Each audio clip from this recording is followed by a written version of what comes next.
Start. अच्छा, पिछले class में टाइप 7 पढ़ाया गया है, अब रेशियो का टाइप 8 होगा। जैसे कि इसमें आपको देखिए, सुना जाए, पहले कुछ लिखवा देते हैं कि टाइप 8 में आपको क्या लिखना है। अच्छा, टाइप 8 का थोड़ा बेसिक चीज़ें आप समझेंगे कि टाइप 8 में किस तरह के सवाल हैं और कैसे कैसे सवाल इसमें आएंगे। जैसे दो चीज़ समझना होगा, एक तो आपको समझना होगा directly proportional, directly proportional, directly proportional. और एक आपको समझना होगा inversely proportional, inversely, inversely proportional.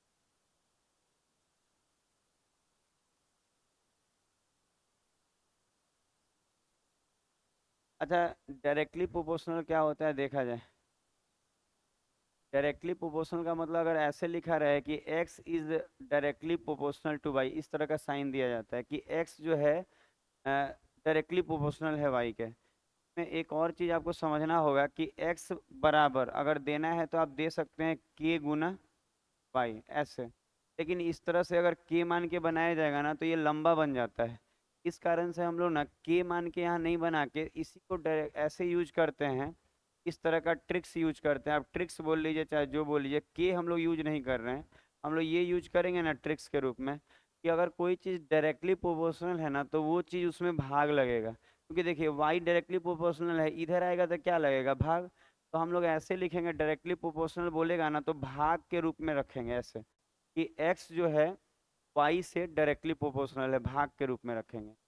और यही इनवर्सली समझिए, अगर बोलेगा एक्स इज इनवर्सली प्रोपोर्शनल तो उल्टा होता है ऐसे, इनवर्सली प्रोपोर्शनल टू वाई। तो इसको लिखने का तरीका ये है ना कि अगर आप के फॉर्म में लिखेंगे तो उसी तरह के गुना 1/y, लेकिन ऐसे लिखने से नहीं होगा। हम लोग इसमें भी थोड़ा सा ट्रिक्स यूज करेंगे। और कैसा ट्रिक्स, तो अगर कोई चीज़ इनवर्सली होगा तो इधर जैसे y है, इधर आएगा तो गुना नहीं हो जाएगा। तो अगर इनवर्सली होगा कोई चीज़ उल्टा होगा तो क्या होगा, गुना के फॉर्म में लिखेंगे। बस ये चीज़ को आपको याद रखना होगा। तो दो चीज़ बताए, अगर कोई कहे डायरेक्टली प्रोपोर्शनल तो भाग के रूप में रखेंगे, अगर इनवर्सली प्रोपोर्शनल बोले तो गुना के रूप में। ठीक है। अब इस पे हम लोग क्वेश्चन करते हैं, कैसे क्वेश्चन करेंगे देखिए। जैसे कि पहला नंबर टाइप 8, पहला। जैसे कि ये क्वेश्चन है तो इसको बनाने का तरीका क्या है कि के लेके हम लोग नहीं बनाएंगे, एकदम ट्रिकी बनाएंगे। ट्रिकी मतलब एकदम जो शॉर्टकट दुनिया में होता है वो किया जाएगा, वही जो सिखाएं अभी कि पी जो है क्यू के वर्ग के अनुलोम परिवर्तन करता है। इसका अनु मतलब होता है क्या, डायरेक्टली। अनु मतलब डायरेक्टली हो जाएगा, तो डायरेक्टली प्रोपोर्शनल है तो पी जो है, ध्यान दीजिए क्या बोला, पी जो है ना वो डायरेक्टली प्रोपोर्शनल है किसके, क्यू के वर्ग के। तो इसी को हम बोले कि आपको ना उस तरह ना लिख के, अगर डायरेक्टली बोले तो कैसे लिखना है, डिवाइड के फॉर्म में लिखना है। इसके बाद एक बात और आपको यहाँ समझना होगा कि जैसे P जो है क्यू स्क्वायर के, क्यू के वर्ग के डायरेक्टली प्रोपोर्शनल है तो बटा में लिख दिए। और यही चीज दोबारा से इधर लिखेंगे क्योंकि दो कंडीशन देता है, यही चीज इक्वल टू में एक बार और लिखेंगे, P ऊपर और जैसे क्यू स्क्वायर नीचे, जैसे यहाँ वैसे वहाँ, क्योंकि दो कंडीशन क्वेश्चन में देता है। तो याद रखना है कि P जो है क्यू के स्क्वायर के डायरेक्टली प्रोपोर्शनल है तो भाग लगाएंगे, ठीक है। और इस चीज को यहाँ पे दोबारा लिखेंगे इक्वल टू के फॉर्म में, क्योंकि दो कंडीशन रहता है, तो ये चीज आपको रटना होगा कि दो बार लिखना है। अच्छा, अब देखिए तो P कितना है 1, ये सब तो आसान है, सब डाटा कैलकुलेट उतना नहीं करना होगा। और Q बराबर क्या लिखना है 2।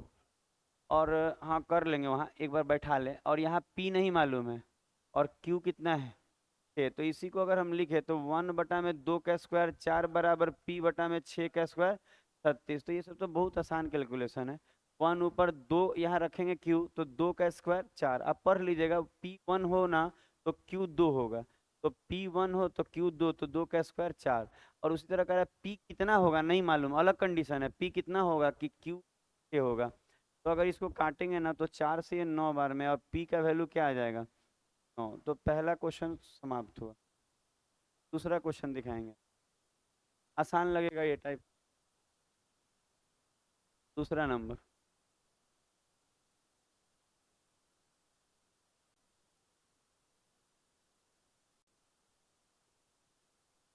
क्वेश्चन नंबर 2, जैसे कि ये वाला प्रतिलोम का मतलब उल्टा होता है।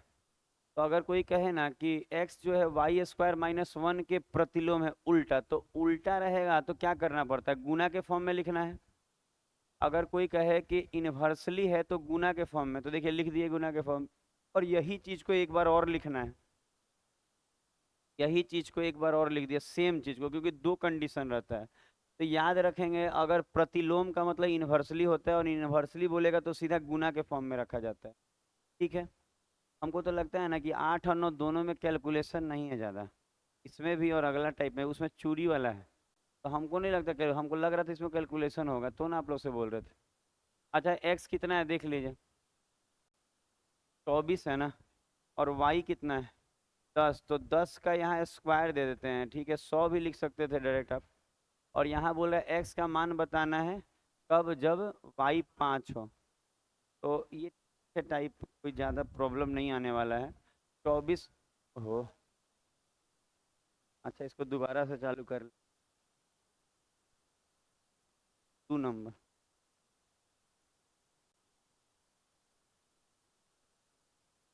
होबे करेगा, गुड है ना, क्या आ जाएगा, काम चल जाएगा।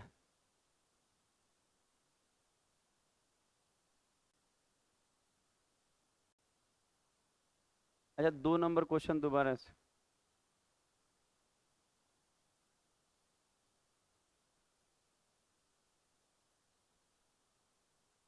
सॉल्वे भइल था तबले कट गया। अच्छा, क्वेश्चन नंबर 2 टाइप पे 2 नंबर क्वेश्चन यही चल रहा था, देखिए तो दोबारा से। ठीक है?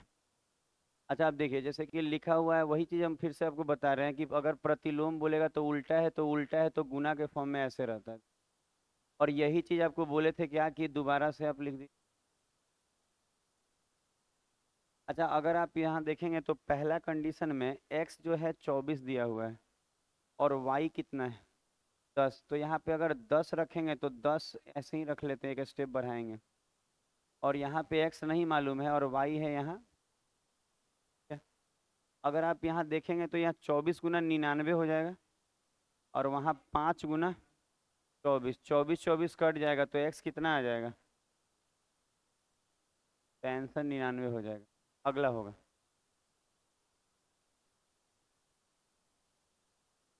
2 नंबर। बढ़िया है, और क्या। लाइन कटने के बाद ऐसा आदमी काला हो ही जाता है। हाँ, मंगलवार वाला। अरे कंप्यूटर पे धोखा दे दिया, कोई बात नहीं, बन जाएगा डाटा। नहीं बनाएंगे ना तो फिर कल आना पड़ेगा, तो कल आने से अच्छा है कि आज ही सिखा दिए। अच्छा देखिए, वर्गमूल का आपको मालूम है, कह रहा है एक्स जो है वाई के वर्ग, व्युत्क्रम मतलब उल्टा होता है ना, इन्वर्सली होगा ना। और वाई के क्या, वर्गमूल, तो वर्गमूल का मतलब आपको मालूम है ऐसे। तो हम बताए हैं कि अगर व्युत्क्रम बोले, उल्टा बोले तो क्या करना पड़ता है, गुना। तो गुना करने का उल्टा में, इन्वर्सली में बोले हैं गुना के फॉर्म में, तो एक्स ऐसे लिखाएगा वाई के रूप में, इसके इन्वर्सली है तो ये दोनों गुना होके लिखाएगा। और जैसा आ गया है। अच्छा, अगर आपको ध्यान देंगे तो यही चीज़ दोबारा लिखना है, इन्वर्सली में गुना के फॉर्म में लिखाता है, दोबारा लिख दिया गया। उसके बाद देखिए आप, एक्स कितना दिख रहा है यहाँ 9, और वाई कितना दिख रहा है 81। एक्स कितना अगला में है नहीं मालूम, लेकिन वाई कितना है 9। अच्छा, इसको अगर हम सॉल्व करें तो क्या आएगा, 9 × 9। अब बराबर में एक्स गुना 3, 3 से काटेंगे 3, 3 × 3 = 27, तो एक्स बराबर क्या आ जाएगा 27। तो इसका मतलब इसका आंसर 27 हो जाएगा। बनाइए, कल का बना दिए हैं आज, आज वाला बना दीजिए खाली। 3 क्वेश्चन हुआ, याद है किसी को, चौथा होगा। अच्छा देखिए, अब इसमें ही देखिए, इसमें भी व्युत्क्रम मतलब उल्टा ही बोला है। और किसके उल्टा बोला है आप पढ़िएगा, तो लिखा है पी जो है ना, कह रहा है पी जो है वो किसके उल्टा उल्टा में है व्युत्क्रम, तो क्यू और आर के ऐसे ही बोला है ना। कह रहा है कि क्यू और आर के गुणनफल के व्युत्क्रम है, तो व्युत्क्रम मतलब क्या, उल्टा, उल्टा में गुना होगा। तो पी गुना क्यू गुना आर, और इसी चीज को दोबारा लिखें। अच्छा, आपको मालूम है दो कंडीशन है। पहला में बोल रहा है Q 6 है, R 12 है और P 75। P 75, Q 6 और R 12। अगला में P नहीं दिया है, लेकिन Q बता दिया है 5 है और ये R कितना है 10।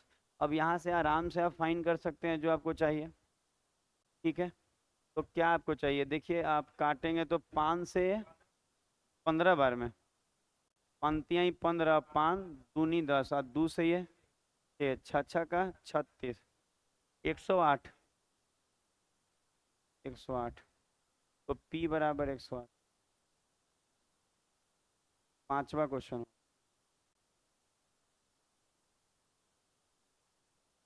अच्छा, पांचवा नंबर क्वेश्चन होगा ये। देखिए पांचवा, एक क्वेश्चन और बाकी है, जब खत्म ही होने वाला है। ठीक है, आज वाला केवल बनाना है, कल का हम बना दिए हैं अभी बैठ के, भेज भी दिए हैं। अच्छा, कह रहा है एक्स जो है वाई, एक प्रतिलोम, प्रतिलोम मतलब ही उल्टा होता है वाई के घनमूल। इसका मतलब फिर से इन्वर्सली है, और वाई के घनमूल मतलब ऐसे।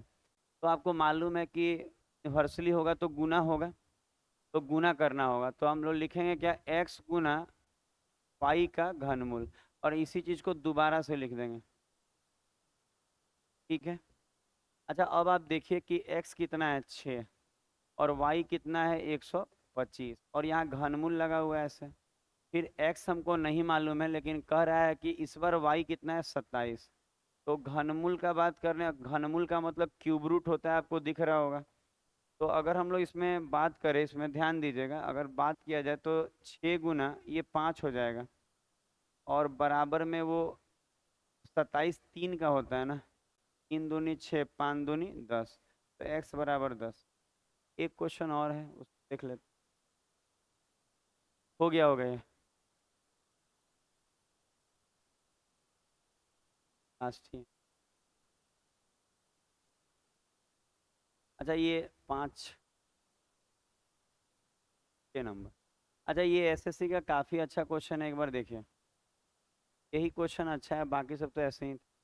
बोल रहा है एक हार का मूल्य जो है उसके लगे मोतियों की संख्या के अनु, मतलब डायरेक्टली मोतियों की संख्या का। तो मूल्य जो है, मूल्य जो है वो किसके डायरेक्टली है, मोती। नंबर ऑफ मोती लिख दे रहे हैं, नंबर ऑफ मोती। और इसी एक और कंडीशन दिया है कि मूल्य ही जो है वो किसके डायरेक्टली है, रेडियस के वर्गमूल। ये वर्ग होगा ना,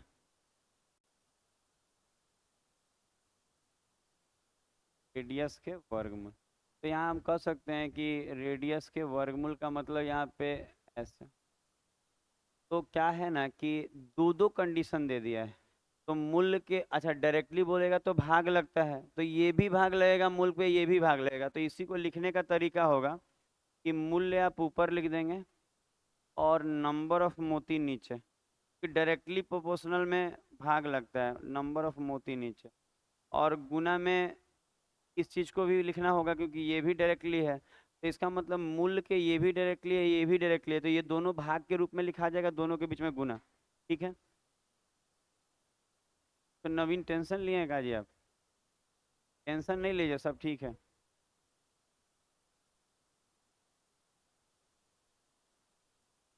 हमको नहीं लगता आपसे कुछ बोलेगा आपको कोई। हाँ। हाँ।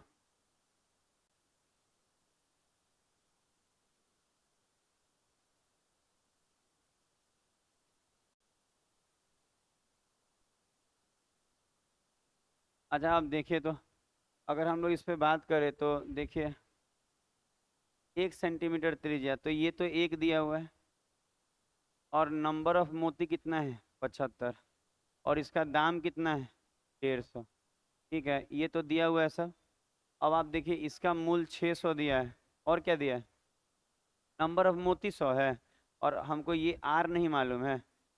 चलिए इसी को लिखा जाए कि 150 बटा में 75 गुना, और वन का तो वन ही हो जाएगा, √1 का वन ही हो जाएगा, और 600 ऊपर और 100 नीचे, आ गुना में रूट। 75 दूनी 150, 2 से ये 3, तो क्या आ रहा है, रूट आर बराबर 3, तो आर बराबर 9 ना। तो ये वाला टाइप कंप्लीट हुआ 9, आप देख लीजिए। तो आज के लिए इतना ही रखते हैं, ठीक है, अगला क्लास कल होगा।